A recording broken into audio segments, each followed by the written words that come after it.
నిశ్చయముగా ముందుగతి రానే వచ్చును, నీ ఆశ భంగము కానేరదు. సామెతలు 23:18. దేవుడు నీ పరిస్థితులను మార్చువాడు, నీ స్థితిగతులను మెరుగుపరచువాడు. ఆయనకు సమస్తము సాధ్యమే.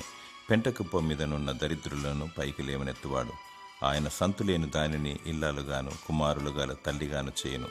ఎడారిలో నీటి బుగ్గలను ఉబ్బుక చేయును, ఇరుకులో విశాలతను కలగచేయును. నీ బ్రతుకులో చెలరేగుతున్న గాలి తుఫానును అణిచివేయును. మనుషుల అరాచకాలను బట్టి, పరిస్థితుల ప్రభావాన్ని బట్టి బలహీన స్థితిలో ఉన్నావేమో, కృంగిన స్థితిలో ఉన్నావేమో, అధైర్యపడకు. జీవము గల దేవుడు శక్తిమంతుడు. యేసుక్రీస్తు ప్రభు నిన్ను లేవనెత్తును, నీ హృదయ వాంఛను తీర్చును. నీ ఆశ నిరాశ కాదు, నిశ్చయంగా నిన్ను దీవించును. ఆయనకు మొరపెట్టుము, స్తుతించి ఆరాధించుము. ఈ లోకములో నీ పక్షాన దేవుడు ఉంటాడు, ఆత్మీయ రక్షణను దయచేస్తాడు. దేవుడు నిన్ను కనికరించి లేవనెత్తునుగాక. ఆమేన్.